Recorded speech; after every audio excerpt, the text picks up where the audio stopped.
What's up, everybody? It is a Blue Drake, and today is the second day that we're going to be playtesting Warfare 1944. Like I said, this is the first day of the rest of my life, or yesterday was the first day of the rest of my life. Today is the second day of the rest of my life. I'm still going to be covering Project Reality. Hopefully you guys love the Project Reality video today. I'm actually also talking to Karmakut. Might be playing some Squad. They're doing a free weekend, so why not get into that? But in addition to that, we're going to be constantly playtesting. We're going to still be developing this game. We're still going to be developing Operation Harsh Doorstop. I'm going to be keeping you guys up to date. If you want to come play with me right now, there is a link in the Patreon down below. You can go and you can support this project. Obviously, the more supporters we have, the more we can do. And then ultimately, the big goal, the big apple here is to get Operation Harsh Doorstop funding so that we can create a tactical shooter with all of the things that we want for free for the community with mod support available forever. We actually have some milestones on Patreon now if you want to go check those out, so we can get kind of like a visualization of the kind of the number of supporters that we're hoping to get, so we can have the same kind of budget that, you know, big indie shooters would potentially have to develop those games. If we can get those budgets, we'll be able to make the same tier of game. I mean, but even if we don't hit those milestones, you guys know I'm gonna be here every single day, you know, like working. Like I said, it doesn't matter if we take 20 years, I'm still gonna be here. All right, let's go. Thank you so much, Kyle, for backing on Patreon. Thank you guys so much. If you want to come play with us right now, you can go get a Warfare 1944 key on Patreon. Supporters, if you guys have any problem getting those keys, make sure you let me know. No, already. Thank you so much. Jeremy, thank you so much for backing on Patreon, dude. Much appreciated, dude. Chris, thank you so much, man. Oh, shit!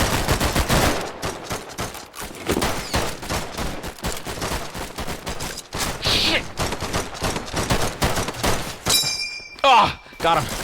What did this guy have? Oh, nice. Okay. How are you all doing? The game, when this game launches, it will only be $10. So it'll be $10. One of the big features that we're hoping to get is single player. I really want to get single player into the game so that we can have bots. Not only single player, but also bots and multiplayer. That's going to be I believe that is a beta milestone roadmap, though. So, like, that for the roadmap, that'll come in beta if we can get there, if we can get the funding. But that is something we want to have. So hopefully we can have a $10 game. We can have a $10 game, kind of similar to the same like pricing tier as Ravenfield, with bots, with all that fun stuff. Angel, thank you so much for backing on Patreon, dude. Much appreciated, dude. Thank you so much. The link is down in the description if you guys want to support. That's where you'll be able to support the game.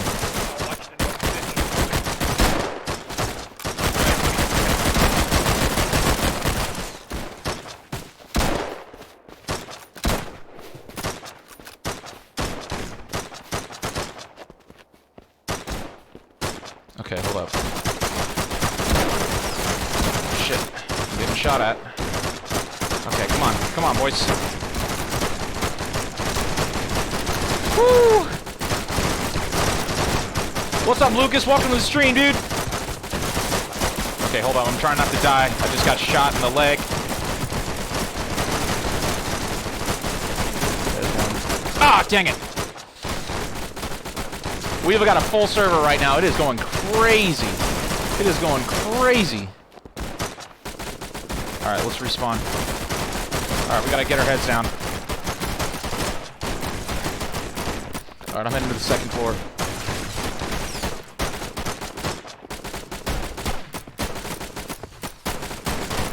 Oh, thank you so much, John. Thank you so much, James. Thank you so much, Warrior and Luke. Thank you guys so much for backing on Patreon, dude. Much appreciated, guys. I'm gonna keep myself alive here. Where are they coming from?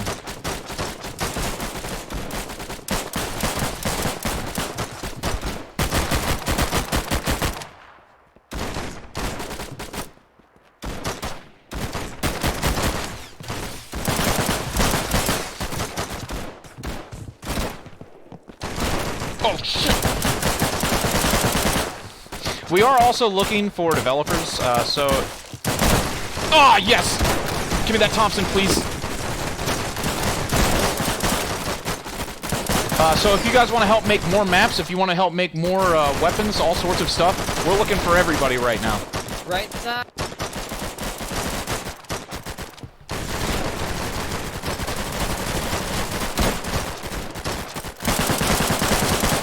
Got him. And we are hoping to show off Operation Harsh Doorstop. Right now we're focusing on Warfare 1944, you know, one at a time. But we will be showing off Operation Harsh Doorstop. We are still working on that, obviously, in the background. And it is up to date. It's right up here with this. But we don't want to, like, confuse everybody, you know, and covering multiple games at the same time. So right now it's all about Warfare. And here soon we're going to be showing you a lot more about, Operation Harsh Doorstop as well. Oh my god. How can you be a map maker? If you go to bluedrake42.com, you'll see a thing that says developer application. Just go and fill that out. All right, let's take a look here. All right, so we're still protecting this. All right, so we need to get back to the front lines. Be careful. Got him. Let's see how many magazines this guy had. Less magazines than that guy. Okay, all right, let's head around. Yo, you two, come with me. They even hear me? No, they didn't. Follow me, follow me! Alright, we need to get around and we need to try to cap them from behind. Giggity. Germans, follow me! Germans, follow me! Germans, follow me! Let's head this way. Let's try to get behind them. Alright, here we go, boys. Here we go, boys. Can you ride vehicles? We actually do have vehicles. The vehicles are not done. They're not even really showcaseable right now, but they are functional. In fact, if you guys want to, you can go to the shooting range. So if you have the game, you can go to the testing area, and we actually do have our, damn it! We actually do have our drivable vehicles in there. They're missing a bunch of animations, so they're like, we want to get the driving animation in. We got to get a couple other things polished before they're done, but they are working. We just need to finish them up, but we're just kind of we're prioritizing some other things right now. Like we want to focus on getting stuff like, you know, like leaning in and some other things. It just depends. But we'll continue talking to the community, and you know, maybe priorities will change depending on what you guys want to see first. Do you have any available keys? Yes, we do have available keys. If you want a key, go ahead and join the Discord server, and you can go ahead and you can message goons. The keys that we're giving away, oh, there we go, we won. The keys that we're giving away are temporary, though, so if you want to play and have a permanent key for every single playtest, you can go ahead and join the Patreon. We are giving away keys on the Discord chat, in our Discord server, but they're not, how much mod support will this game have? Full mod support. You know, it's really sad that people keep asking that question, because, you know, back in my day, by the way, I don't know if you guys know this, it's actually my birthday today. I actually just turned 30, so I am officially an old man. But back in my day, I still remember when a game had mod support, it wasn't like different levels of mod support. Like, you had mod support or you didn't, you know, and that included everything from, like, total conversions, that included, you know, the whole enchilada. And that's what this is going to be. We're not, when I say mod support, I'm not talking about some, like, hackneyed, you know, level editor where you can't do anything, or, like, you know, like, it's not that. It's full mod support. There will be a source development kit that will be released through the Epic launcher that you can launch using Unreal Engine 4's source development kit interface, and you will be able to develop this game and create full conversions for Operation Harsh Doorstop, just as you would for, say, Battlefield 2 or Battlefield 1942 back in the day. There is no middle ground there. That is what will be released. Period.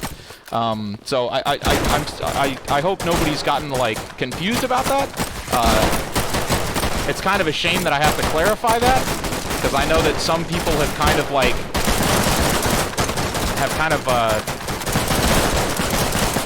abused the term of that. Oh my god, hold up, let's get out of here. But yeah, there will be full mod support. It's not, I'm not gimmicking you. That's not what I'm trying to. I know you guys are used to being lied to. I'm sorry. That really sucks, but that's not what I'm doing. I know there's a lot of studios out there that have kind of, like, oh shit, kind of played with your hearts in that way. Alright, we're holding this. We're holding the trenches.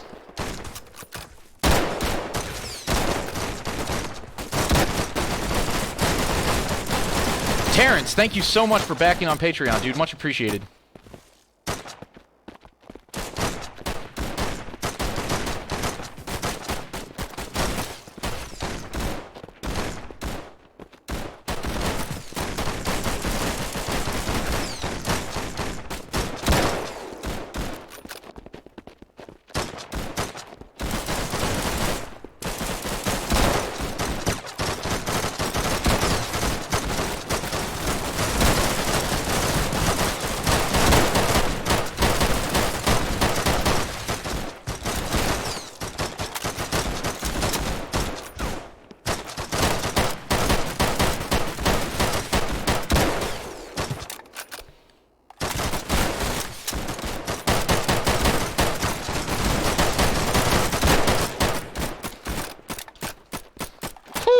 do have a full server right now. My gosh.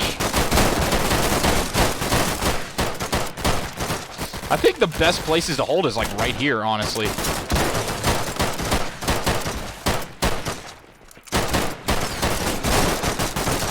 Oh my god, how many kills am I getting right now? 5 kills.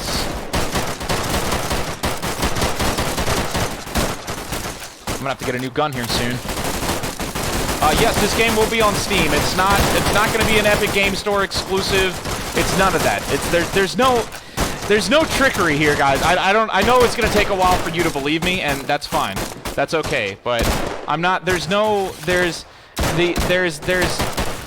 catch that I can think of. Other than the fact that it will be a uphill battle. In order to, it will be an uphill battle. Like, we don't have like the funding of like a traditional AAA studio, you know, like that. The only catch here is that it is going to take a lot of hard work. That is the only catch. The catch is that it will be difficult. It will be a difficult path, but it is the path.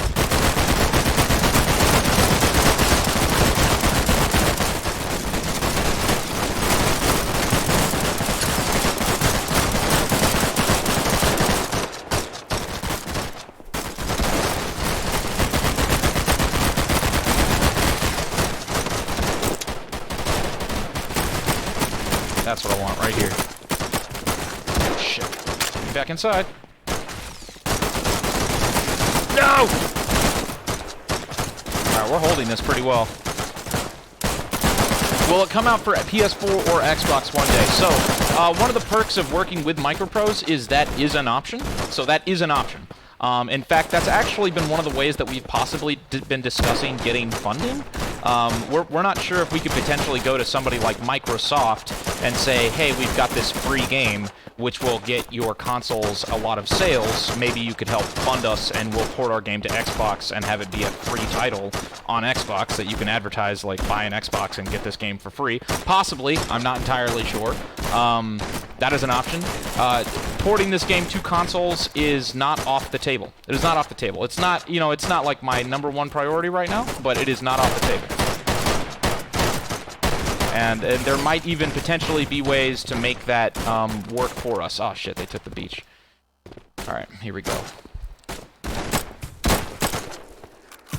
If you guys have any suggestions for the games, don't put them in YouTube chat, not because, like, it's not allowed, just, it's gonna get lost. Like, it's gonna be, you're gonna get drowned out by the number of comments. If you guys really want to be heard, go to our Steam page. So just look up Warfare 1944 on Steam, and you can go ahead and, while you're on Steam, go to our discussion forums. Just go to the forums. Leave your suggestions there. There's a whole section for it.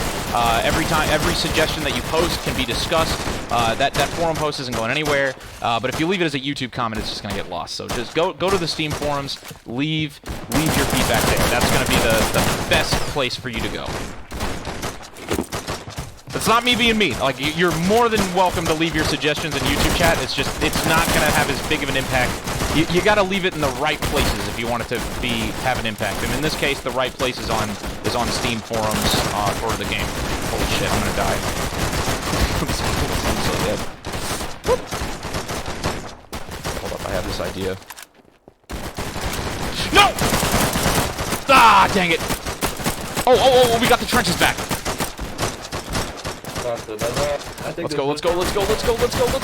Let's go. Amanda, thank you so much for supporting on Patreon. Much appreciated. You should be getting your Steam key in your inbox here momentarily.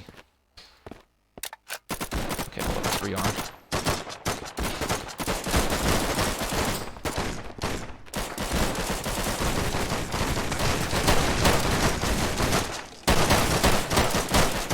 I will say, we do currently have a really small core team. We are hoping to expand. Obviously, the more developers we get, the more we can do. But we also need a higher budget, because, you know, it's the coronavirus right now. You know, like, we can't... making a game like this requires real work. You know, there's going to have to be people that are going to have to forego having a real job. You know, I mean, not everybody. We have a lot of people that are contributing to this, where they are, they've got a day job, and then they come and they make models every so often. And there's a couple of roles where that works, but some of the roles, like currently our programming team has to be full-time. Like, if you do not have a full-time programming team, there are so many issues that come with that. It's a lot harder to have multiple programmers who are not full-time working on a project than it is to have full-time programmers, because, it's kind of like a too many cooks kind of situation. With 3D modelers, it's a little bit easier, because you can say, hey, make this gun, and they make the gun, and it's done, right? And it's easy. But with programming, it's so much more conceptual. There's so much more work and planning that goes into that, that if you were to have somebody that's only here some of the time and then they disappear and then, somebody else stay, it doesn't work that way. It's not effective. So again, we do have a small team. We're working as hard as we can. The bigger budget that we can have, the more team members we can have. Obviously, there are a lot of people that actually volunteer their time on this project. So again, like I said, we try to make as efficient use of our resources as we absolutely can. But there's only so much you can do that. There's just a couple of things, especially when it comes to the programming team, that you have to have somebody full-time, and they have to be able to feed themselves, and that's it. And even that, like, our programming team are working for incredibly reasonable rates, like, to the point where it's almost volunteering. But we have to make sure that they're not going to die. So, like, there's that. So yeah, thank you guys so much, I appreciate it.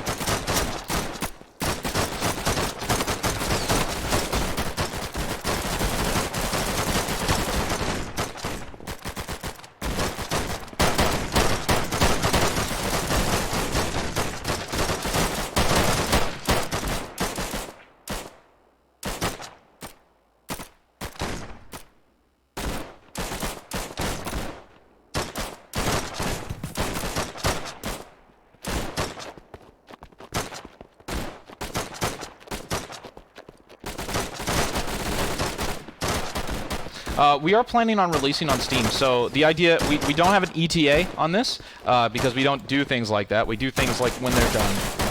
So we don't release things when, there's a timeline. We release things, like when it's done. I am hoping that we'll be done with the alpha milestone, which I'll be comfortable with releasing on Steam probably in the next month or so, maybe next couple of months, I don't know, but that is not a promise. That is in no way a promise. We might even, depending on how things go, we might even wait longer, because one of the big things that I think would really make this game much more fun on Steam, especially with how competitive multiplayer games are nowadays. Like, we don't want to be the kind of game that, unless there's 200 players concurrently playing, it's unplayable, Like, we want to have the kind of game where even if there's not another soul playing, it's a fun game to play, like, so single-player support and bots might be really important for that, but obviously single-player and bots, that's a big order to fill, so we might wait until, we might release earlier, or, depending on what the team decides and what the community decides, we might say, hey, it makes more sense to wait even longer and only release when we have single-player support. It's going to be more work, but it's worth it enough to wait. So we'll see.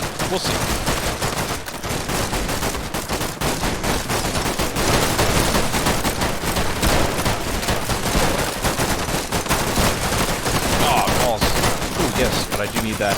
Audio actually is a spot that I need that we need help with.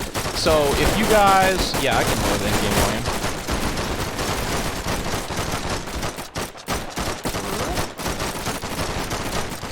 If you guys want to help with audio, I mean, we still need we have some really great guys working on audio right now, and I think over time, you will see a significant improvement. But at the same time, like, if you want to hear better audio, if you have, one of the things we're looking for is we would really love to find, maybe a collector, somebody that collects, like Kar 98 rifles and MP40s and stuff like that, and we could possibly even record custom sounds for everything. That would be fantastic.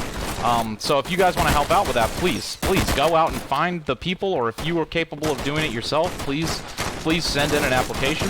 We will take any and all help. Again, you guys gotta keep in mind, this game is not perfect. No, but I don't think anybody is trying to say that this game There's a lot of work to be done. That is, Boys, we are all on the same page there. And hopefully, you guys, you know, like the whole point is that you are in a position where, you know, you don't have to complain. you don't have to complain because you can actually help. So that's kind of like our whole motto. You know, like don't complain, help. You know, like, it's not even about being constructive criticism. You have more control than that. If we have somebody that emails me tomorrow and they say, hey, we've got all the best World War II sounds right here, put it in the game, bam, they're in. They're in. It'll happen. So, help us out.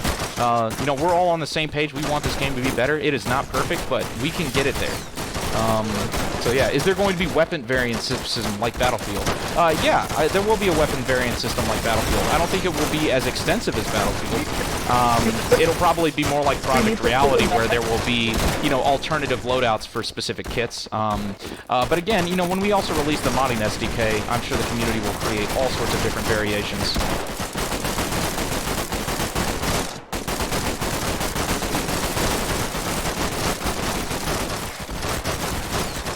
Contacting forgotten weapons and Gun Jesus. Oh yeah, all right, fair. Yeah. Please, contact anybody.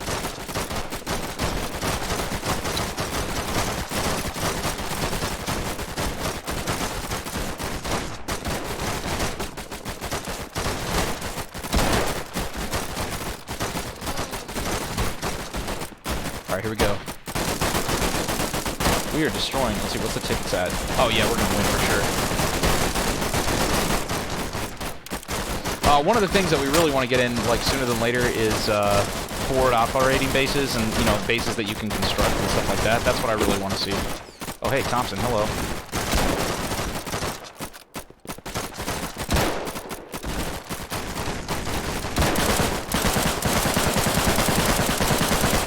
Thank you so much, Angelina, for backing on Patreon. Thank you so much. That goes a real long way.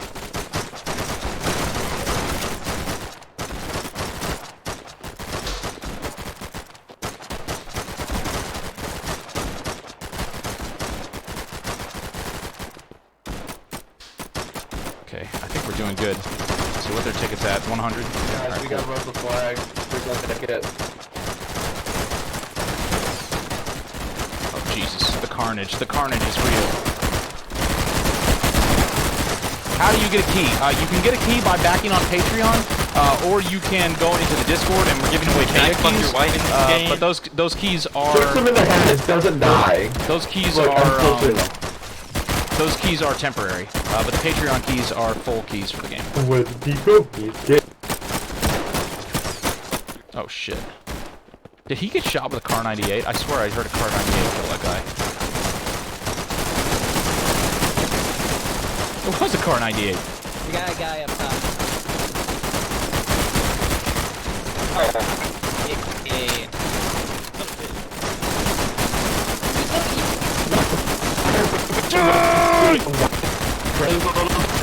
You know, other things we really want to get into is like bipods. I really want to see MG42s. I want to see machine gunner kits. We really need to get in rally points and medical systems and stuff like that. It's all really important, all of it.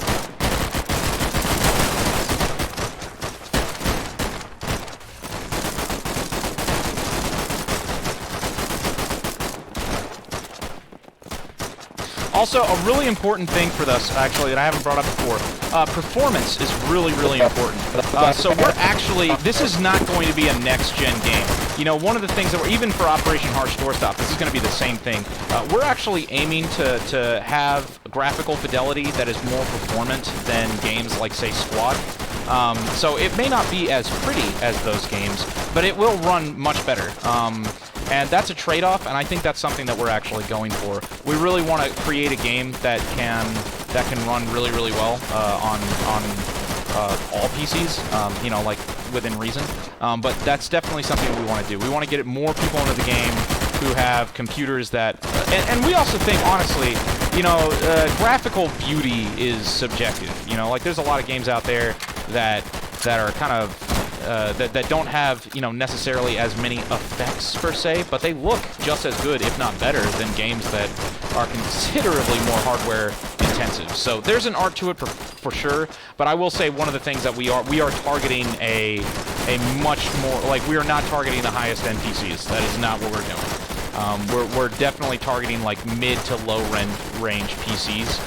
There will be options for like higher end users, but like we want to have the game run well everywhere.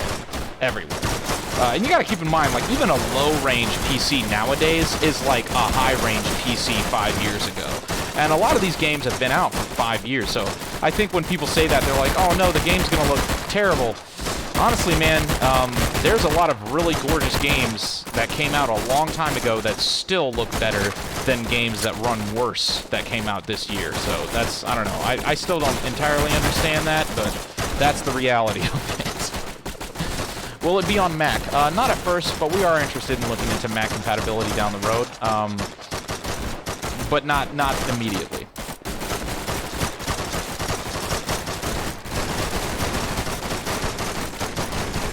Attention to detail versus beauty. Yeah, exactly. See, that's something that's definitely a subjective thing.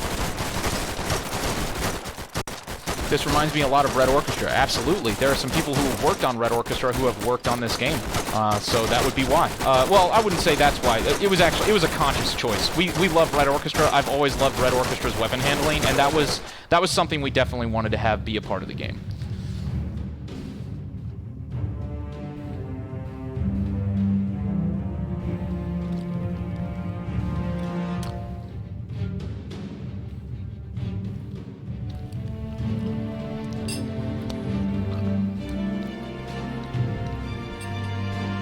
How much destruction will this game have? So, destruction is actually a late beta feature. The idea is that there will be just as much destruction as Fortnite has. Whether you can blow holes in the ground, we'll see when we get there, but right now the plan is to have the buildings be destructible, as well as, you know, fences and all sorts of other things.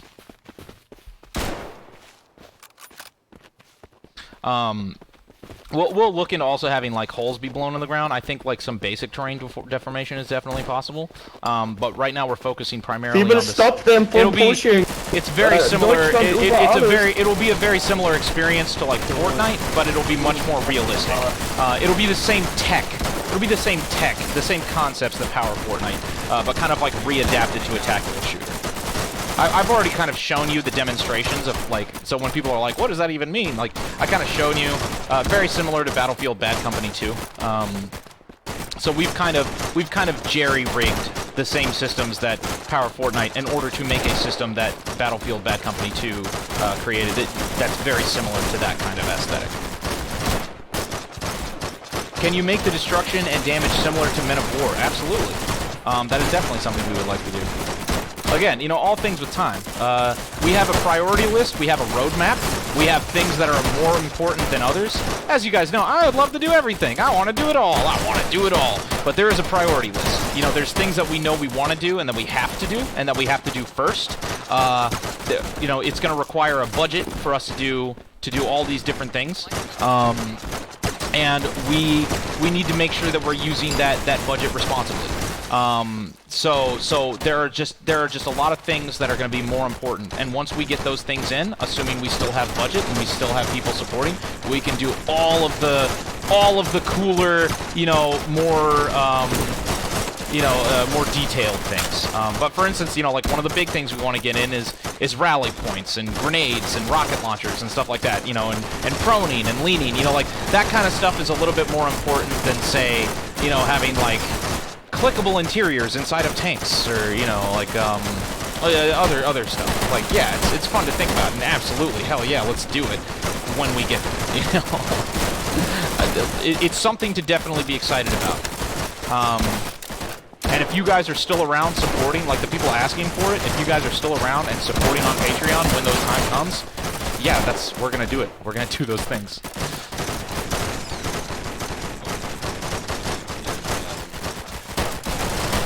Well, what will the gore system be like? So as you guys know, I love gore. I am a sick bastard. Love gore. I am hoping here eventually Warfare 1944's gore system will actually be very similar to, it'll be very similar to Maximum Action. And here's something to actually take into consideration. If you guys actually back us for $30, so the Commander tier, for, shit. If you guys back us for the Commander tier, god damn it, on Patreon, you can actually check out a project called Blood Metal. And Blood Metal is actually a prototype project that we've been building in Unity. A very detailed core system. We're hoping eventually we could adapt that same system to work for this. We've been kind of prototyping it there. I do have a gore fetish. Like, that's kind of real. Like, I'm basically a serial killer.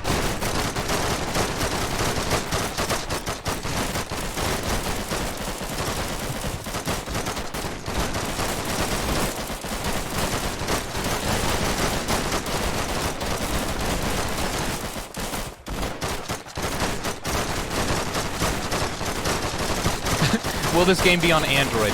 We're not going to support mobile phones, so I know that's a question that's asked a lot nowadays, and I guess it makes sense because, you know, mobile phones are getting kind of like scarily powerful. But no, we are not targeting mobile phones. That is not something. I actually have ideas for mobile games, but I don't. Look, I'm going to be honest. I don't think mobile phones are a good platform for first-person shooters. I really don't think so. I think the only way that a first-person shooter would work on a mobile phone is if you could connect a mouse and keyboard to your mobile phone. That would actually make sense. Maybe you could use like the mobile phone as like a console. That actually makes a lot of sense. That's what should happen. You should be able to plug. There should be like a thing where you can like plug your mobile phone into like your TV and then have like, you know, an Xbox controller and then play first-person shooters that way. That would be dope. I mean, I'm sure that Doom runs on a mobile phone, right? That's got to be possible. But in terms of, like, a mobile phone as, like, an interface to play first-person shooters with, I just don't like it. Like, I don't think it's that great. So, I have a lot of ideas for, like, mobile games that, you know, are not first-person shooters that I think would be really, really cool. But that's not really, you know, that's not really what I'm doing right now. You know, that's not my focus. This is what I want. This is, like, what I'm addicted to working on. I love this. So, that's what I do. So yeah, basically we're not going to do mobile phones. So I am this. Yeah. So saying that Blue Drake is the CEO of Drakeling Labs, I hate that label, CEO. That sounds really pretentious. I hate people that call themselves CEOs of things, because, or I should actually be more specific. I hate people that call themselves CEO of things that aren't actually CEOs. So Drakeling Labs is an LLC. We're not a corporation. So, like, it's a small, like, there's 12 guys. Like, I'm not, you know, like, I don't understand why people, like, hospitals have CEOs, you know, like, fucking, you know, like, or you know, like, EA, Electronic Arts, like, publishers have CEOs, but, like, we're a very small indie studio. Like, I'm not gonna run around trying to, like, calling myself a CEO. Like, we are humble. We are a very small group of dudes, who, you know, I started as a YouTuber, you know, like, I'm a gamer. This is, like, I'm not, like, some big, you know, like, it's not us. That's not us. Like, our whole community started hosting Project Reality servers, for God's sakes. Like, we're not, so, I don't know. I don't like using the term CEO. I am the owner, though. I do own it. So, I own Drakeling Labs, and then, obviously, Microprose, we have a relationship between Microprose and Drakeling Labs, but I am still an IP owner of all of these games. So, I own this IP, I own Drakeling Labs, which also allows me to have the control that I need to make sure that it does what I want it to do, you know? It's like, I can make sure there's not microtransactions and stuff like that. Like, I have veto power, which is good. But yeah. Call yourself Big Chungus. Yes.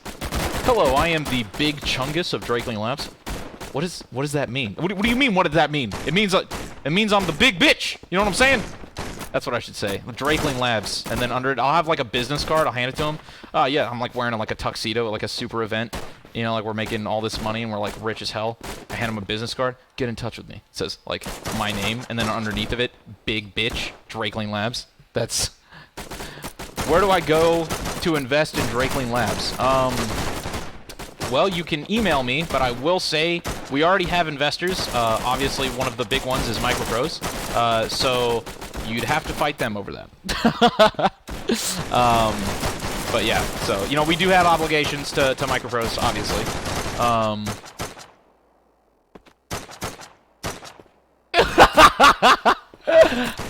Exactly.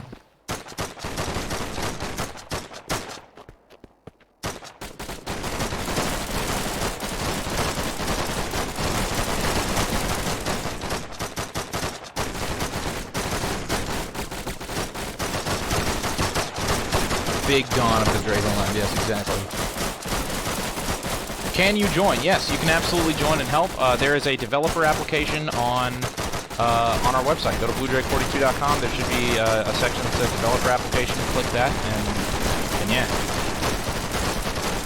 What are your inspirations for this game?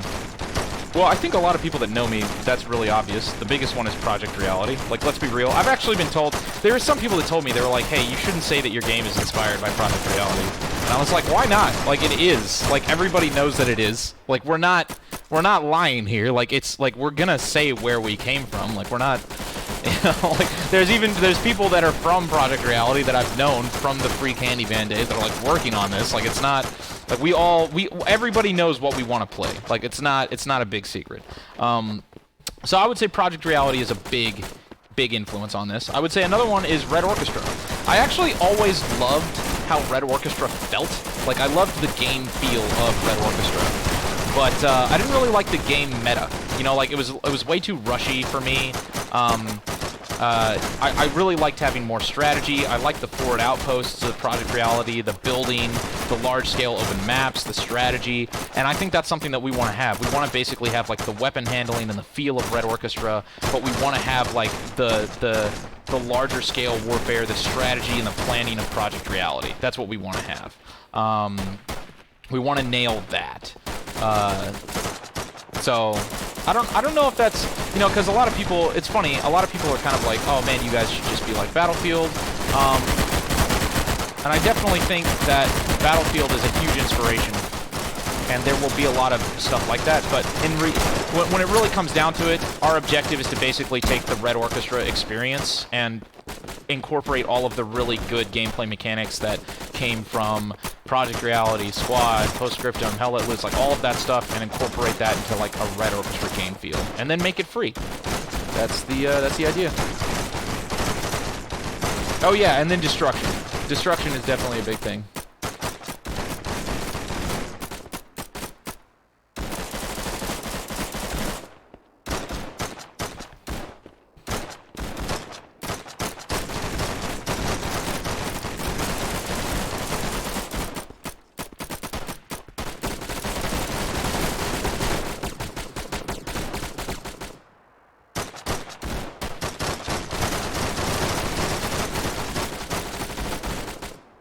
Yeah, and the only way we can work on this, so we can only accept contributors that are 18 and up. That's really important.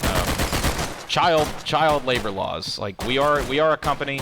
The only way we can do this is by following laws and making sure that the intellectual property is safe, and that there's not gonna be any weird thing that like destroys this project.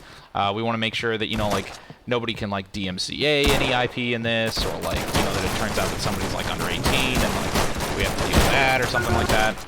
So, yeah, you do have to be over 18. That's, unfortunately, that has to happen.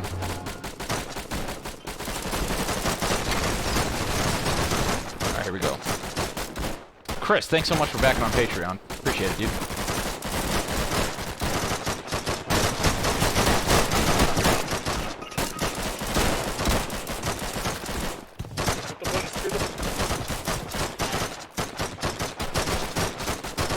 What engine are we using? We're using Unreal Engine 4.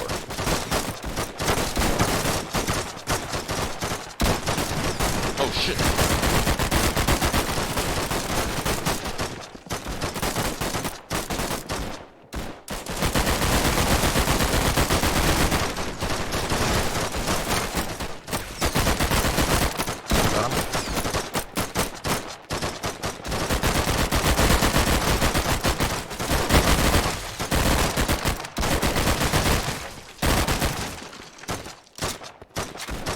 there anything that can shoot farther? Yeah, here we go.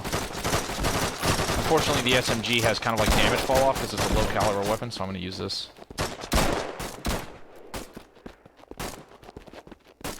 Oh, it's a friendly. Okay, never mind. We're good. Why did you choose that art style? So I'm actually not sure if you know this, but if you guys know, there's a game called Iron Armada. I actually started working on Iron Armada with a couple of other developers like Lucas quite a few years ago. It was a long time ago now, actually. So Iron Armada was like our first game. You know, that was like the first game that we started working on. And, you know, we made a lot of mistakes. We learned a lot. Iron Armada was a wonderful learning experience. We're actually still working on Iron Armada. In fact, we just released an update for it because it's like, it's like it's our baby. You know, like we're not going to abandon it. But for those of you guys who've played Iron Armada, for those of you guys who've played Iron Armada, you'll know that Iron Armada also has a really unique art style. Warfare 1944's 2D texture artist is the same artist from Iron Armada, so that's why. So this art style was created by our team and the lead artist for Iron Armada. So Iron Armada, he's a really good pixel artist. He does pixel art, like that's his thing. He primarily works for 2D games, so he did a lot of 2D games. And we got together and we were like, what if we took his talent, like his 2D pixel art talent, and we applied it to a 3D world. And we spent a lot of time kind of like prototyping that idea, and then we saw Due Process come out, and we were like, oh my gosh, that's like exactly the kind of thing that we would love to do. Because he's really good at that, and we took a lot of inspiration from Due Process, even though that game's still not out yet, which is a real shame, because it's fantastic, and like, but I think they're doing really, really well. As far as I know, they also picked up an investor, so they're doing just fine as far as I know. And we made this. This is that. So this is the art style. We prototyped it. We liked it a lot. We were like, we think, again, we think some people are going to love it. Some people might hate it. Who knows? You can't make everybody happy. But then again, this is not the only game we're making. So if anybody doesn't like this art style, there's going to be Operation Harsh Doorstop. So like, there's going to be another game, like, because we've had a lot of people that be like, why don't you make it realistic? And it's like, funny you mention that. If you want the realistic version of this game, that is being made. Like, and it's cheaper. And by cheaper, I mean doesn't cost anything. So it's kind of weird when people complain about that. Like, Warfare looks like shit. And it's like, then don't play it. Like, play the other one that doesn't cost anything. Oh, hey, that's actually interesting. Hold up, I need to record this. This is a bug. This has happened like 3 times now, and we don't know why. Can you actually shoot? You can. Can you reload? Yes, you can. And look at it, it's stuck with the kit. It's something about the kit. So, like, this kit's fine. Oh, what? What? Why? Why? Hold up, does it do it? Why? Why does that happen? I am so confused. Okay, alright, at least we have that on video now. We are all gonna go look at that later. That has happened like 3 times now, and it confuses me every single time. Because it's like, I can't replicate it. I don't know why. I cannot replicate that. I don't know what it's doing. Blue Drake will never learn how to mix his audio. Keep in mind, audio is very work in progress. And it's not, hey, you gotta keep in mind, it's not like, so I am actually, I don't know if you guys know this, I'm actually an audio engineer. But I'm not an audio engineer for games. I'm an audio engineer for music. I'm actually not the primary person that's even working on the audio for this game. So you gotta keep in mind, having audio in a game versus audio in music is drastically different. Because in music, you have full control over your environment. You can master everything, you can control how many instruments are there. If you have more instruments, you can compress it, and you can make it so, like, there's all of these different ways to stop it from peaking and doing all that. You don't have that in games. In video games, it's all completely dynamic. Like, if you could make all of your sounds the best sounds, and have them all be super high quality and mix them all right. But then if you have 1,000 people all get together and they all start shooting guns at the exact same time, like you lose control. You don't control that environment. So it's a completely different art in terms of mixing for video games versus mixing for music. We have people that work on that here. I obviously have some input because I'm an audio engineer, but I'm not that kind of audio engineer, even though I do have some experience with audio in that field. So that is a work in progress thing. we're aware that the audio definitely needs to be improved. But don't blame the guys. You know, like there's a lot that goes into that. You know, just because I'm an audio engineer, everybody's like, I thought you were an audio engineer, Blue Drake. It's like that simple.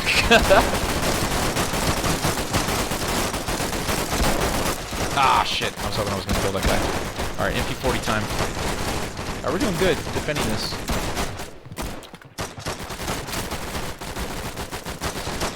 Oh shit, did we take that? Oh, hold on, I'm gonna suicide. I'm gonna take these trenches. Oh, the Allied forces are winning now? Damn it.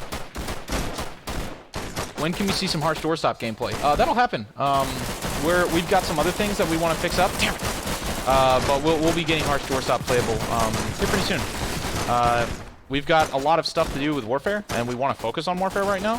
I gotta tell you, look, World War II is just a good theater to build a vertical slice in, because it has so many different weapon types. You know, you got the MP40, you got the Kar 98, you've got semi-automatic, you got full automatic, you got bolt action.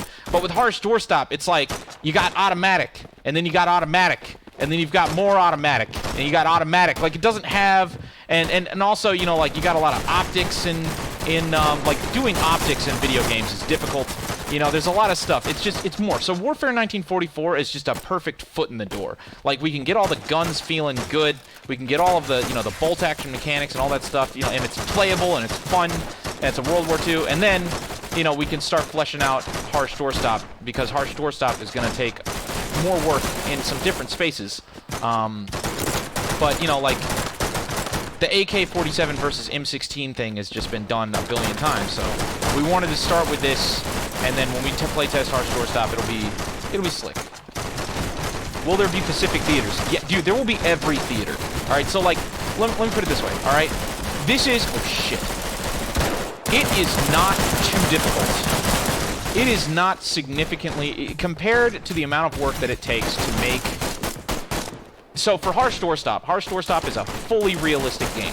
The amount of work that it takes to make a single weapon in harsh doorstop, we could probably make 5 to 6 weapons in Warfare 1944. Just because the art style's simpler, it's way more straightforward, it's cleaner, it's just easier. It's easier. And we're also getting faster, and we're getting better at that over time.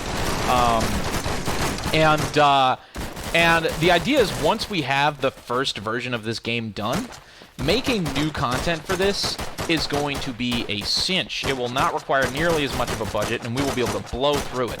So, I mean, you know, it's funny, a lot of people ask about that, and, you know, like, what are the benefits of this over other games like Hell Let Loose and Postscriptum? In a lot of ways, I wouldn't even really compare Warfare 1944 to Postscriptum, because there's a lot of things. First off, it's cheaper. I mean, our doorstop will be free, but even Warfare, it's cheaper. Second off, it runs way better. Like, it's just the performance is higher. Like, it's a budget version. A lot of people say that like it's an insult. They're like, this game is like a budget version of Hell Let Loose, and it's like, yeah, yes, like yeah, yes, like that's good. You know, like that's it runs on worse computers. You know, it runs better on worse computers. It's easier to make content in. It's simpler. It's just cleaner. It's just a smaller budget experience that's still fun. That just runs better, and it's not as expensive. Like, hell yeah. Like, that's like the objective. Like, so it's funny when people say that, and I'm like, yeah, yes. Like, it's not bad. Like, I love Hell Let Loose. You know, I love that game. So like, if anybody says this is a budget version of Hell Let Loose, like, that is a compliment, dude. That is a good thing. That's amazing. I actually think we would have a harder time if we were making a fully realistic world. I think it's probably going to be easier to sell people on this than it would be if we made, like, you know, a fully realistic, you know, World War II game that ran worse. You know, like, it's almost like that is the selling point. How will this game influence the FPS industry? So I actually posted about this in the Discord. I don't know if that's why you're bringing it up. But look, that's the point, right? Okay, so Warfare 1944, this is the first step. Operation Harsh Doorstop, that's our big enchilada, right? Like, that's the ultimate objective. And Operation Harsh Doorstop is going to be a fully realistic, modern, tactical FPS on Unreal Engine 4, on a modern engine. And it's going to be completely free, and it's going to have mod support. I don't know, look, you guys got to keep in mind, I come at this from the standpoint of a gamer. So, you know, there's been a lot of pushback against this idea in the industry. There's a lot of people that get offended by this, and they're like, oh man, you guys aren't trying to make as much money, like you're gonna like undercut the industry. And it's like, look, but you gotta keep in mind, I think gamers are exhausted. You know, I know for a fact I'm exhausted. You know, I was a YouTuber for so many years, and it just gets to this point where there's all of these games that are coming out that are almost exactly the same. You know, it's almost, you know, you got Battlefield 3, and then you got Battlefield 4, and then, you know, Battlefield 1 was kind of like a breath of fresh air, but you've also got Battlefield Bad Company 2, and Battlefield Bad Company 1, and, like, they're all, like, $40 to $60 games. You know, some of them are pushing, like, $90, but, like, seriously, like, I don't feel like any of them are significantly better than Battlefield 3. And I feel like if Battlefield 3 had mod support, yeah, I actually don't know if you guys know this. There was actually a video that I made that went viral. IGN covered it. Maybe you guys actually know me from this. I think some people actually forget. Some people actually forget that I was this person. But I still remember when Battlefield Hardline came out, and I actually made a video that IGN covered, or at least I'm pretty sure it was IGN. It was either IGN or it was like one of IGN's like sub things, like their offshoot channels. Or was it Machinima? I don't know. One of them. Somebody did it.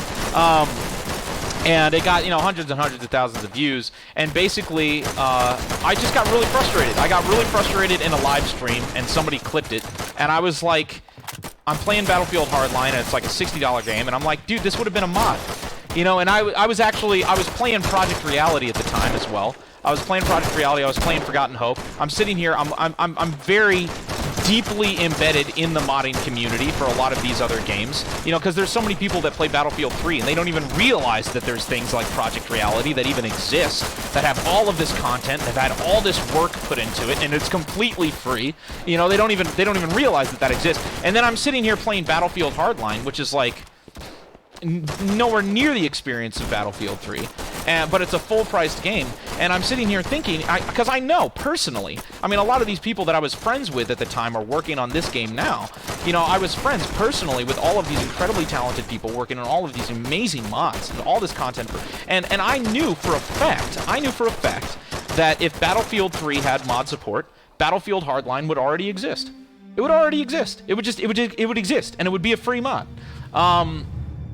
And this kind of thing has just been happening. Will there be free aim? There's already free aim, actually. The game already has free aim. I love free aim. I think free aim is awesome. And that's why I wanted to start this project. I feel like, look, and here's the thing, because I know there's going to be some people that are going to get mad about this. They're going to say, oh, Operation Harsh Doorstop, like you're being so disruptive and all that stuff. I think that Operation Harsh Doorstop is inevitable.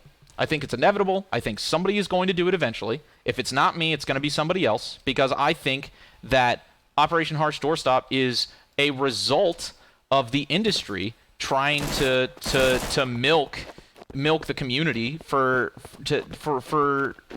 just rehashing the same game over and over. And I think everybody's really sick of that. So the idea of Operation Harsh Doorstop is, let's just do it one time. Like, we all know that we love Battlefield 3. We all know the game that we want. We all know it. Let's just make it one time. Let's make it one time, and let's put it out, and it's going to have mod support, and it's going to be free, and it will be around forever. It'll be around forever. And that way, every single time that a studio makes another, you know, like, modern tactical shooter, they're just going to have to double-check themselves. They're going to have to be like, all right, is this really different enough? You know, because Operation Harsh Doorstop is out there on Steam, and it's free, and it's just as good as, like, X and X game. So all of these studios are going to have to just think twice. They're going to have to be like, all right, what makes us different? What makes us better? And I don't think that's a bad thing. I don't think that's actually going to do anything bad to the industry. I think that that's actually going to help. There's so many good games out there that don't get attention, because they're doing something unique and they're doing something original, but everybody is just so addicted to rehashing the same tropes that all of these awesome original games get kind of drowned out. Like Angels Fall First. I think Angels Fall First is an amazing game. Doesn't get nearly as much attention as it should. And I think that if we create something like Operation Harsh Doorstop, it resets. It just kind of resets everything. It just resets. And that's what I want to do.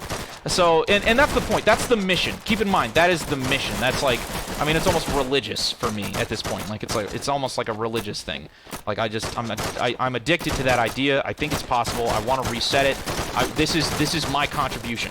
This is what I want to do. This is the message I want to send. And you know, worst case scenario, even if we fail, this is the message. That's the message. And I've had so many people tell me that this is impossible. You know, like and a lot of them are from the industry. So you know, like you have to wonder if they have, you know, if they have like biases, which, you know, make them not want to believe that something like this is possible. But, you know, it's really been an uphill battle. You know, a lot of people have been like, oh, you guys can't do this. It's not possible. You can't make this. It's here. We've done it. We've done it. We've done it. And that's what I wanted to do. You know, like, we've had so many naysayers. We've had so many people be like, oh, Blue Drake, you're crazy. And to be fair, I am kind of a little bit crazy. I am straight up a little bit crazy. But that's why I wanted to do this. Like, there's no arguing about it anymore. It's done. It's done. We're already this far. It started. The snowball has started, and worst case scenario, you know, we have a game that is as good as this that we put out for free. But best case scenario, you know, depending on how far we take this, I'm telling you, if we make a game that is as good as Battlefield 3, and we put it out for free, and not free to play where we drown it in microtransactions to the point where, like, you almost wish it was a paid game, but completely for free, just like, you know, Project Reality, just like Forgotten Hope, just like all of these really great free games. If we do that one time, if we do that once, it'll potentially change the first-person shooter market forever. Potentially. I mean, I'm not going to sit here and, like, make... You know, I want to leave a little bit of room for doubt, because, you know, who knows? Who knows? I don't want to say that I know what the future's going to hold, but, like, that's the objective. I think that if we do this, it will change things.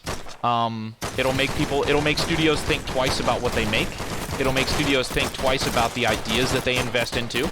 And I think in the long term it'll be for the better. You know, it's just like, you know, and it's just like everything else. It's just like, you know, I still remember when you know, when the Industrial Revolution came about. You know, we started having machines and mass production, and everybody was like, oh, this is going to put everybody out of business. I mean, did it? It didn't. We all live considerably better lives now. Considerably better lives. I think this is just, I mean, this is obviously not nearly as big as the Industrial Revolution, but it's the same concept. It's the same thing. It's progressive. And we want to be progressive. And this is a progressive thing to do. But yeah, that's my thing. Like, we're here, we're going hard. You know, like, if we have enough funding on our Patreon that can rival, like, seriously, and keep in mind, so, like, right now, I'm hoping that we can get to 1,000 people. If we have 1,000 people that are backing at, you know, $15 a month, that's just 1,000 people. That is enough money for us to actually... That's about how much money it's taken for us to get to, like, here for just, we've been working on this for about a year now, like this build. If we can just get 1,000, and it's crazy how small of a number that is, right? Like, you think about it, like how many people there are in the gaming world. If we just have 1,000 people, just 1,000, which is a very, in the grand scheme of gaming, that come together, we can punch through. We can punch through the industry, and all we have to do is just corral 1,000 dudes, and we can potentially make something that changes the landscape for a much larger number of people than 1,000 people. You know, like, that's the objective. That's the objective. I think if we have 1,000 people, we can kind of, like, disrupt the lower scale, you know, like, that's, if we have 1,000 people, we'll be able to make a game that's kind of, like, right up there with Squad and Hell Let Loose. If we have 5,000 people, which is, you know, again, it doesn't sound like that big of a number, but when you think about it, it's literally 5 times that budget. I think we would be able to create something that rivals Battlefield 3, absolutely. And we have the connections. That's the cool thing. Like, that's the cool thing about being, you know, doing what I've been able to do. You know, I don't want to brag, because it's not something to brag about. In fact, I think a lot of them probably regret it now. But, you know, I was really privileged, and I used to be able to get flown out to Ubisoft because Ubisoft would love for me to cover their games. You know, Ubisoft would love for me to cover their games, and they would fly me out, and I would be able to meet the developers. And while I was there talking to the developers, I would be like, hey, you know, talk to me. You know, like, I want to know more about your game development process, you know. And a lot of those developers, they don't work for Ubisoft anymore. You know, they move on. They look for other work. They look for other contracts. And luckily, I would know a lot of them on a first-name basis, and I can hit them up and be like, hey, John, like, I know you're looking for work. I loved meeting you at Ubisoft. I've got this project. Here's the idea. You know, do you want to do this with me? And they say yes. You know, and that's how we've been able to get here. A lot of incredibly progressive, talented people coming together and helping us out with this vision. And that's what we want. You know, like, and a lot of these people, like, they share the same vision. You know, because a lot of these people, you like, look at the people who, do you think the developers who made Battlefield 3 are actually, that's the funny thing. I think that's the mentality that everybody needs to remember. Do you guys think that the developers of Battlefield 3 are still getting money from Battlefield 3? Like, no, they're not. Like, EA gets that money. So, you know, a lot of these developers, they're not particularly defensive. You know, it's not like, oh my gosh, don't recreate Battlefield 3, because that might undercut, you know, like, EA's cut of, like, Battlefield 3. Like, they don't care. Like, they don't care. It's not about that. You know, like, they're barely involved at all anymore. And obviously, like, there's the pride that came from work, but you know, like, they're not still making money from that. You know, like, it's not like, oh my gosh, Battlefield 3 still needs to be $40, or the people that made Battlefield 3 are gonna, you know, go sick and hungry. Like, that's not how that works. It's just a shitty building, Jesus. So yeah, so when you tap into that culture, there's a lot of people that want this to happen. And I think a lot of people, I think some people try to say, oh, hey, Blue Drake, you know, that's not true. The developers, you know, developers who are actually in the industry don't want this game to exist. No, that's not. I feel like if that were true, this game wouldn't exist. We have had a lot of people who are incredibly talented, who have, I mean, I am blessed to even have a relationship with them at all. I don't even know how sometimes. I don't even know why. But they want to see stuff like this succeed so bad. They want to. It's not just gamers. It's so many different types of people. And I think that if we do this, it changes kind of like the corporate structure around gaming. That I think, you know, like, there's so many games now, even games that I used to love, that are now starting to have skins and microtransactions, and it's going the same route. And a lot of the developers, they hate this. The people that worked on those games, they hate it. They hate it. They come to me and they say, my gosh, Blue Drake, I love what you're doing. Like, I hate that. I worked on X game, and I hate what it's become now, and I have absolutely no control to stop it, even though I made that game. You know, there's so many people out there that feel that, who are programmers and artists and 3D modelers. A lot of those people, you know, they're turning to contract work. You know, like, they're going on to Sketchfab, and they're going on to Upwork trying to find work, you know, because they're not being taken care of. You know, they work on these amazing games, and then they lose all control. And it does nothing for them once they're out of the studio. And I don't know. I think that's a part of the world. That's a part of the game industry that a lot of people don't get to see. That I've been. I don't know if it's a. No, it's a privilege. I was gonna say maybe it's a curse that I've seen. It's not. It's a privilege. That I've been privileged to see, and I've been able to meet a lot of these people in person and shake their hand and you know, hear how they feel. And that's how they feel. And I think that's one of the reasons that this is happening, that this game is even possible, is because of it. So yeah.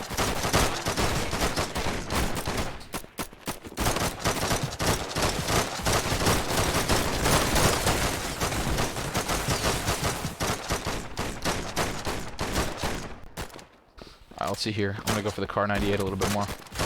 And then after this, we're gonna switch to Carentan.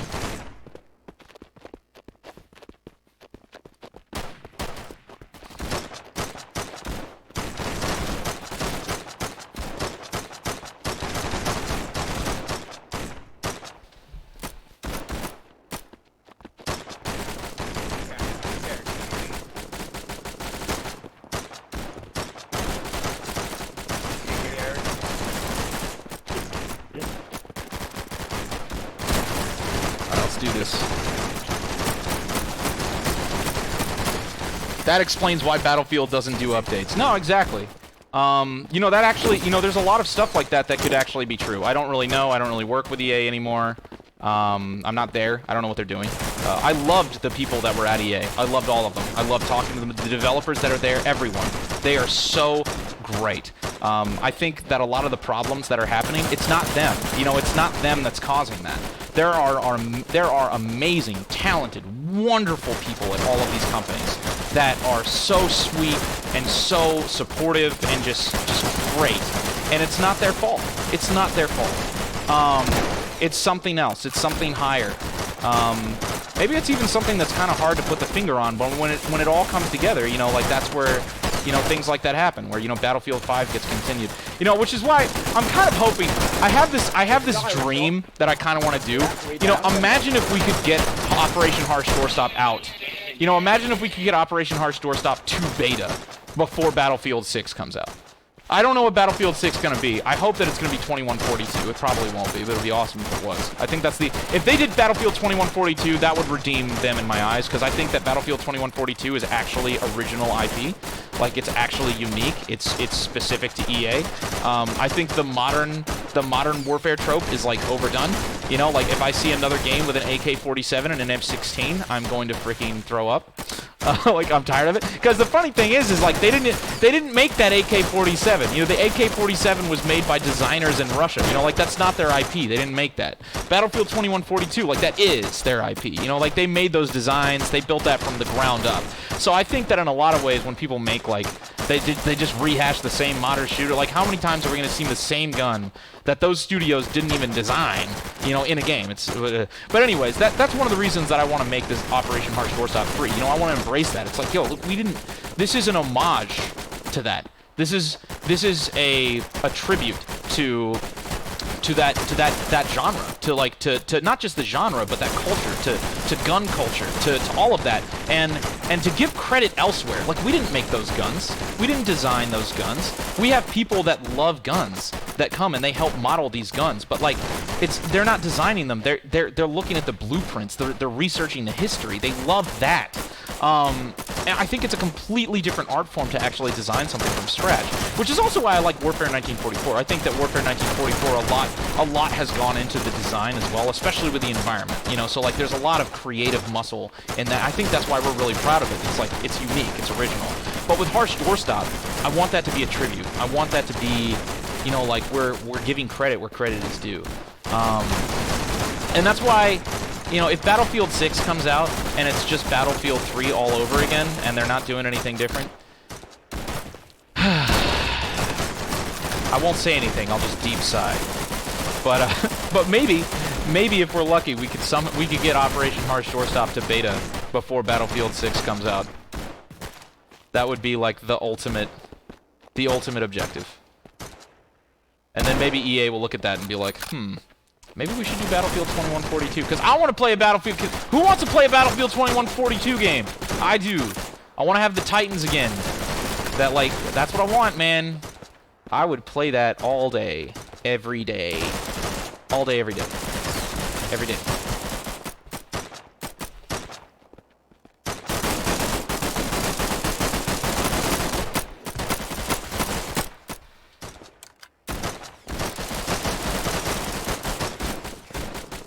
Yeah, I also still don't know why nobody's made Battlefield 21, or I don't know why nobody's made Battlefield 1942 again. There's so many people that are like, I don't know why you would compare Battlefield 1942 to like Battlefield 3. Like, Battlefield 1942 is straight up not as good. That's a lie. Like, Battlefield 1942 did so many amazing things that have never been done since, ever. Not once. Not one time. I can't think of a single game that has done what Battlefield 1942 has done. Not one. Like, maybe the closest thing that comes to mind is Angels Fall First, but even Angels Fall First doesn't really do it. You can't land a spaceship on a carrier in Angels Fall First. They do some really interesting, like, illusions and, like, trickery to make it seem like that's what's happening, but it's not really. Nobody's done what Battlefield 1942 has done. Ever. It has not happened. That needs to happen. It needs to be done again. What is this person doing? We really need to fix the ocean, because it's still theoretically possible to go back into the ocean and just... I'm gonna kill this guy.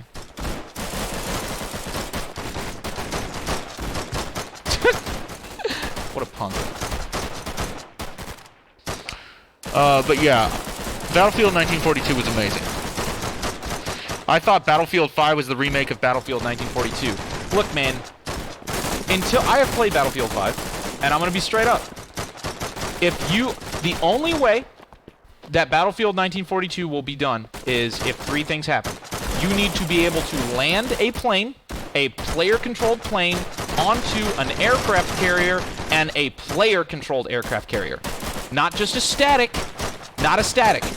If Battlefield 1942 is to actually be remade, you need to land a player-controlled plane on a player-controlled aircraft carrier. That's the first step. The second step is to have destroyers and submarines, all of which are still walkable, so you can walk around on top of a destroyer and walk around on top of a submarine. Or even better, inside of a submarine, which Battlefield 1942 didn't do, although I wonder if it could have. I wonder if somebody could have modded that in, I don't know. But yeah, nobody's ever done that. Name me a single game where you can land a plane on a carrier, and both of those are controlled by players. And I'm not talking like, you know, like, I think there's some games where you can, like, point and click. Actually, I don't know, so I have not played...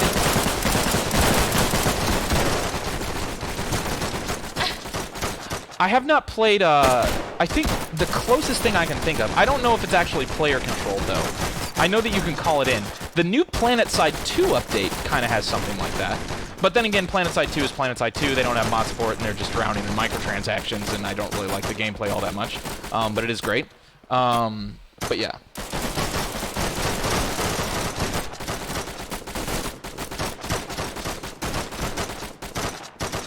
But yeah, I think it's amazing that Battlefield 1942 came out, and it's done something. It's like, what is it, like 15 years old now or something absurd?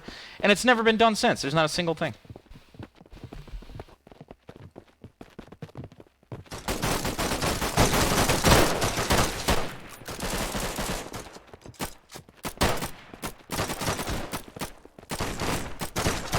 Incentive.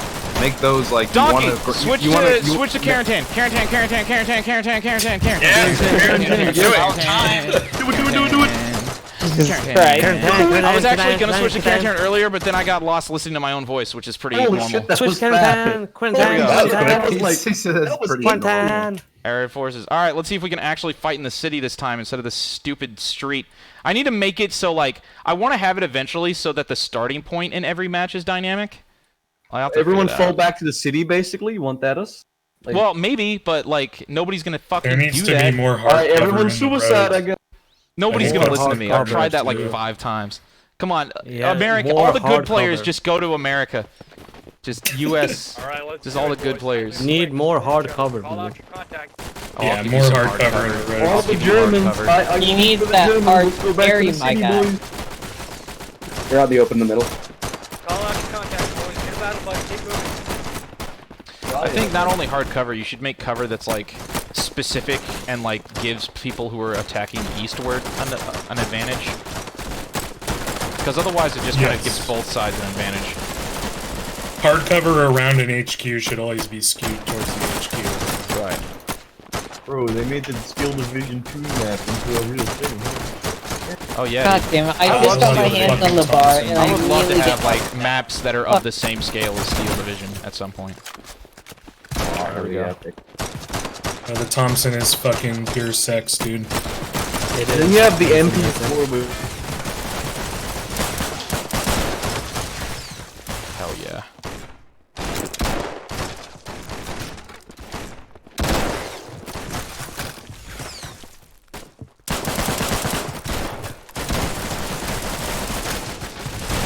Oh shit. Fucking kill him, man! The fuck? I did, he's dead, he's dead! God I'm a damn. bolt action rat! Ow! I'm a bolt action, what do you want me to do?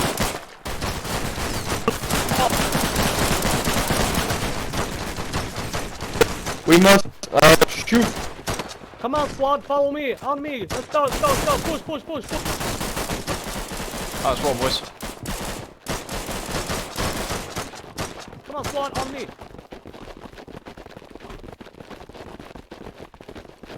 shit, Contact bro. front, contact front. Spread out, spread out.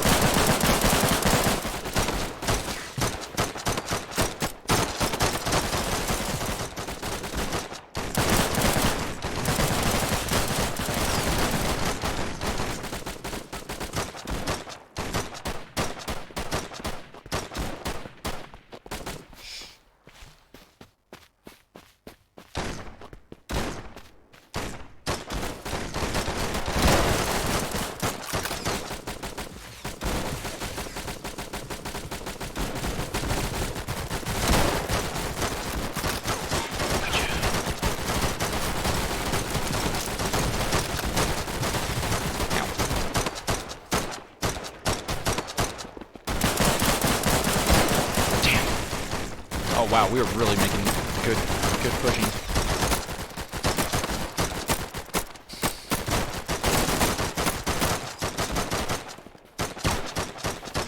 Thank you guys so much for supporting on the Patreon. Appreciate it, Chris. Thank you guys so much.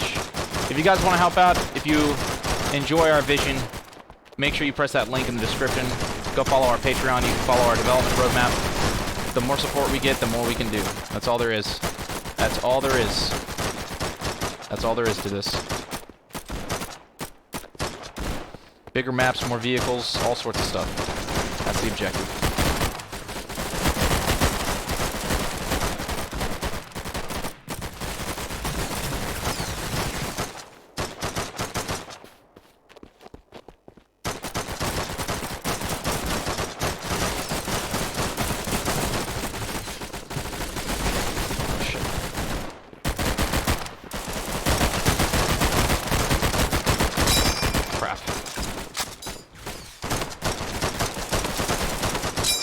Can't tell if I killed that guy or not.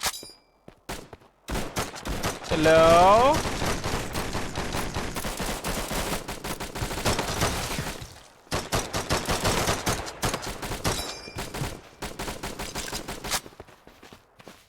There's more over there. Southeast, 150.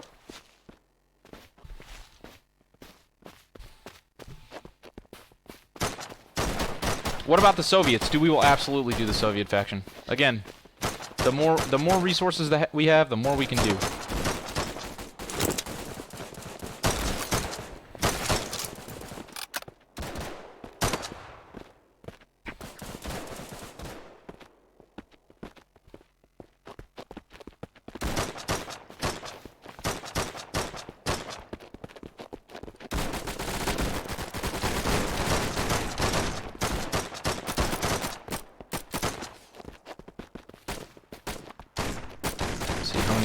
Do we have? Oh, we took this. Good, good, good, good, good, good. All right, next map, next map. All right, we're actually gonna fight in the city today, boys. We're gonna see the city today, boys.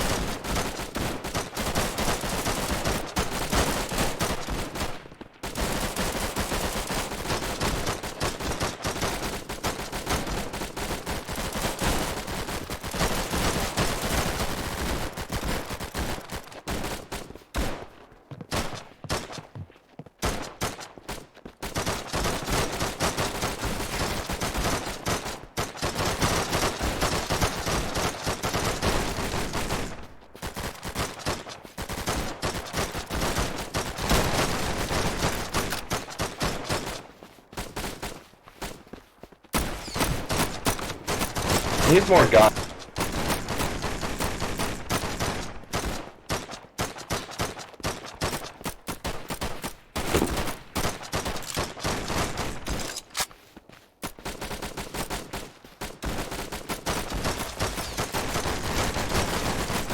Here we go.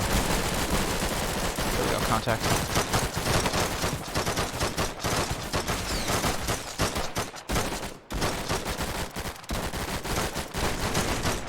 Go. Ooh, yes, M1 carbine.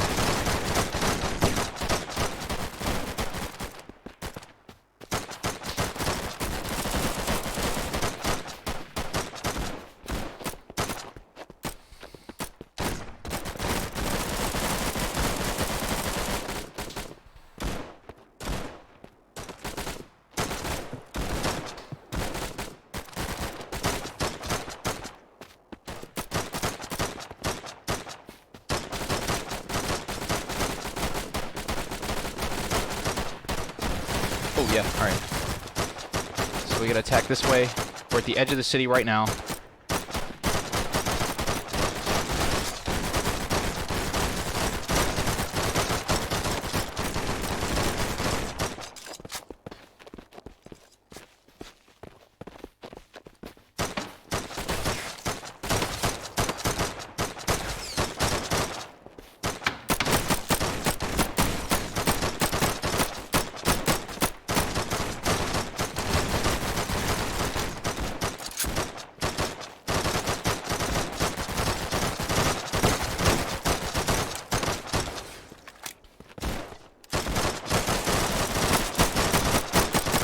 There are a few shadow issues right here for some reason. I don't know what it is. I don't know what's causing that.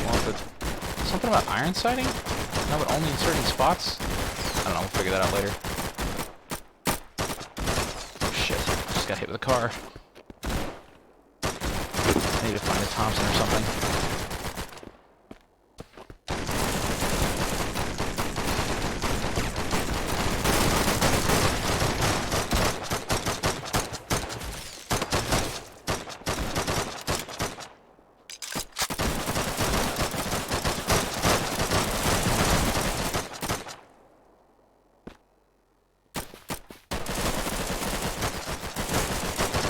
Ah, damn! Getting closer, getting closer.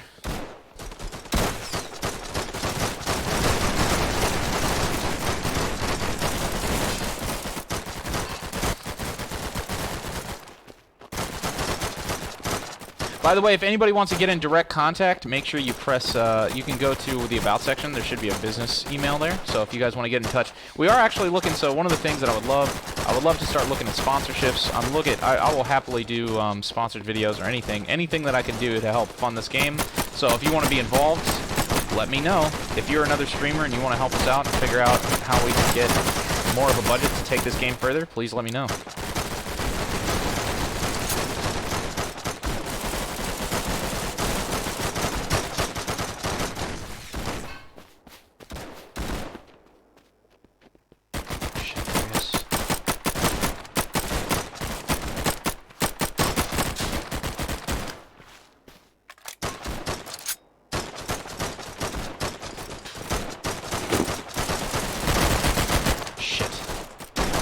Oh, we had it for a second!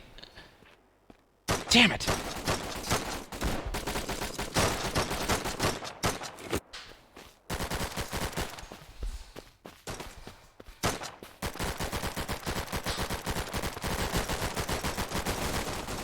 Oh, there we go, we got it. Suiciding.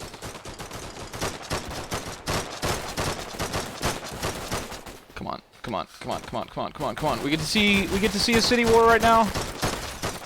Yes. Alright. Moving to the defense point. Alright, that's the attack point. So we need to head over here.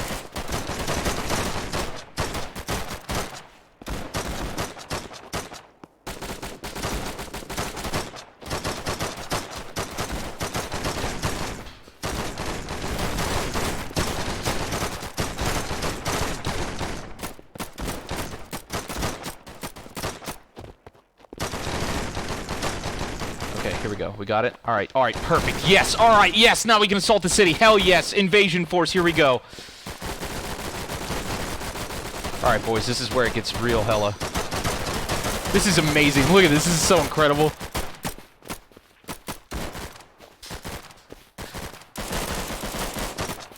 Here we are with the first wave.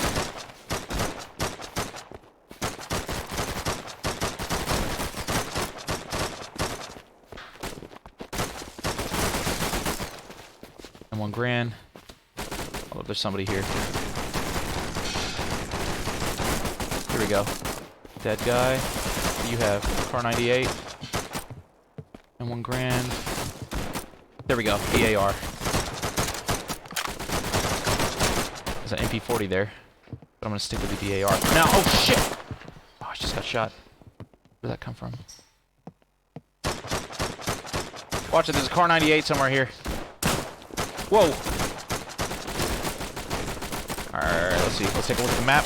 Alright, we gotta get inside the city. Oh shit! Behind you! They're in the house to the right. Nobody. They're in the house to the right, behind you. Right in there. And by the way, every single building is enterable, so all of these buildings have full interiors. It'll be really amazing, I think, when we get destruction in, which will be a while. That is a big order to build. Got him.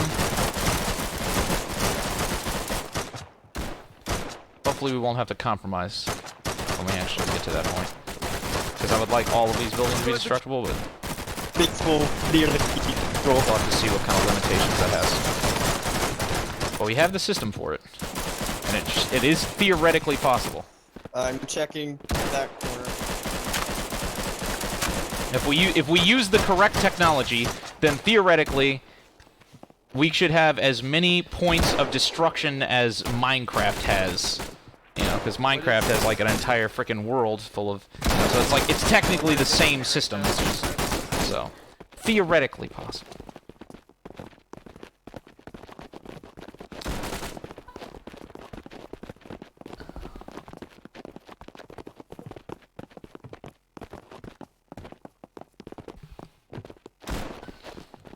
What is your max number of players? If you check the roadmap, we're starting with 64 players, and then we're going to be pushing our way to 100.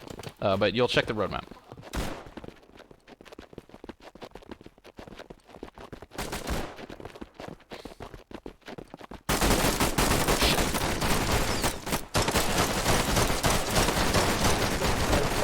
What Here we go. Like, you can shoot at the tires and change them. Big battle here. Alright, pushing up, pushing up, pushing up. Alright, I'm going out the side.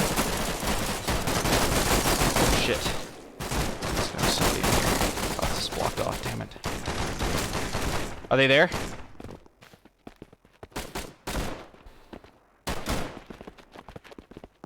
Oh, yes. Don't mind if I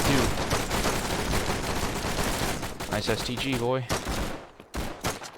Yes. I'll have to rebuild the shadows. There seems to be a bunch of bugs with the shadows. We'll figure that out later. Something about the LODs or something, I'm not sure.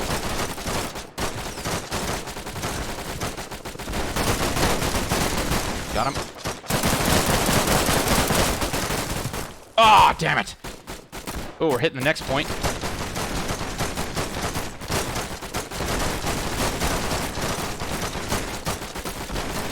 When are you planning on having more than one server or an EU server? So you actually technically are able to host a server right now. We're going to be working with AWN, and also you should have the server files yourself, so everybody should be able to host a server. So we're actually going to start working with the community.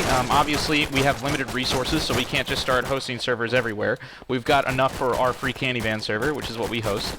The community will be able to host servers, and we're going to start working with the community so they can start hosting their own servers. And then here soon, when we implement mod support and Steam workshop support, we also want to start working with the communities because hopefully eventually communities that host servers, they'll be able to also make maps and make content for those servers. So there should be a lot, and we're also working on creating like Patreon and Twitch integrations. So that's a big thing. Like, so when Operation Harsh Doorstop comes out for free, we want it to be for the community. And look, okay, I'm gonna break this down because I don't know how everybody's gonna feel about this, but look, we're gonna do it because it's important, and I know that it's important. Servers are expensive. Servers are very, very, very, very, very expensive. A game like Fortnite probably spends millions and millions and millions of dollars on servers every month, probably. I don't know, probably somewhere up there.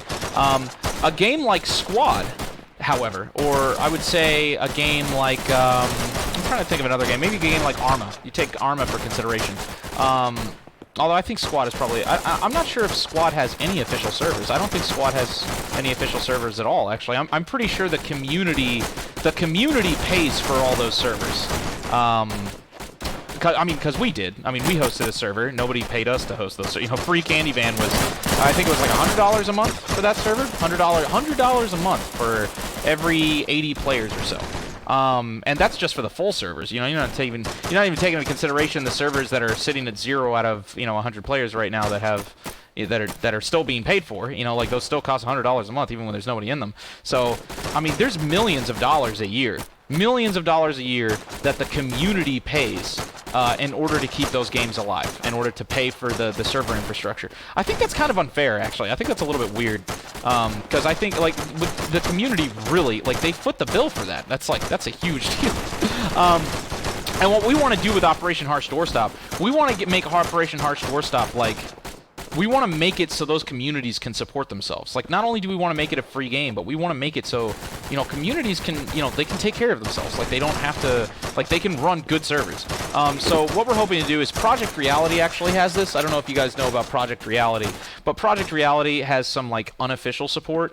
There's some, like, Archon scripts and stuff that have been released where, you know, if somebody backs on Patreon or if somebody donates to a forum, they can get reserved slots on a server. And I actually think that that's, I feel like that support should be native. You know, like, I don't think that should just be like a hacky, you know, a little Archon script that's like released on the forums. Like, that should be default functionality.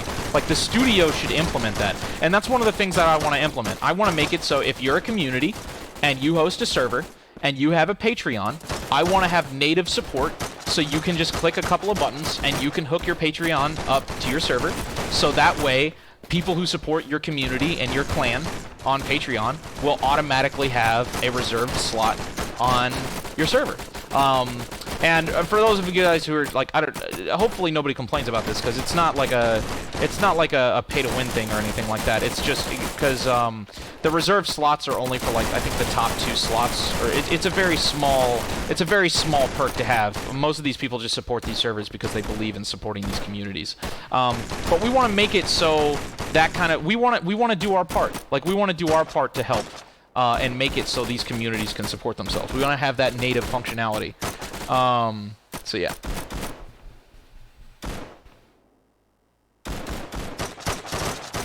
Are we going to get raw violence in this game? Yeah, that's one of our things we would love to have. We would love to have gore in this game.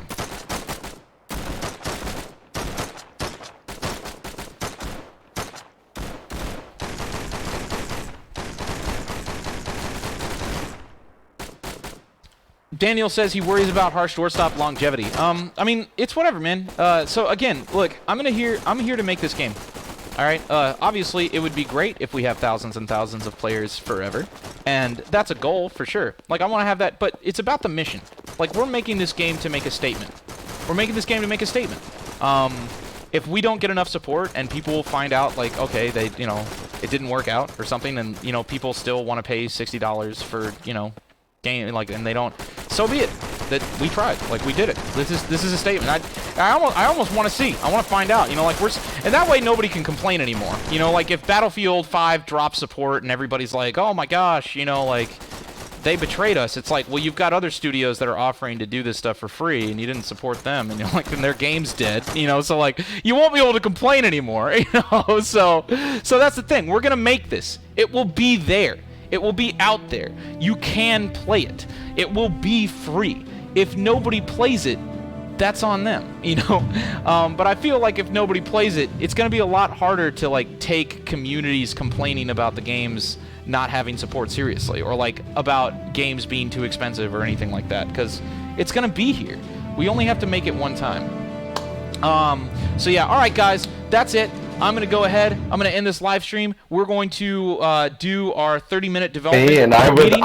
When the modding comes out, I'm building a Rick and Morty map, and then, like, I'm just going to have, like, I'm going to, like, get a group of people. We're going to work on a Rick and Morty mod. I'm going to have the Wonder Woman. I don't know how somebody's going to make a Rick and Morty mod. But yeah, so that's it. If you guys want to help out, we're going to go and we're going to do the Patreon meeting now. If you want to participate in that, well, it's actually not a Patreon, it's the developer meeting. We've been having this meeting 3 times a week. It's at 4 p.m. Eastern. I mean, it starts, we did a playtest today, but we're going to be doing our meeting for the next 30 minutes. We usually do a playtest and a meeting, 4 p.m. Eastern, Monday, Wednesday, Friday, every day for the past 2 years, probably forever. If you guys want to participate in that, go check out the Patreon. We're going to be talking about the game. We're going to be talking about road mapping. We're going to be tasking. And then in addition to that, we also have, like, some really nice Discord icons for all of the people who are supporting the server. So if you want one of those, you can join our developer Discord, and then we'll have we'll have our artists make you one of those. But that's it, guys. Thanks so much for coming out, and I will see you guys in the next one. Thank you so much for supporting the project. This is our mission. This is what we're gonna do. If we fail, so be it. But this is what we're making. So let's fucking do it. That's all I've got. That's all I got to say about that. All right, cool. I will see you guys here very soon. As for our Patreon supporters, I'm going to see you in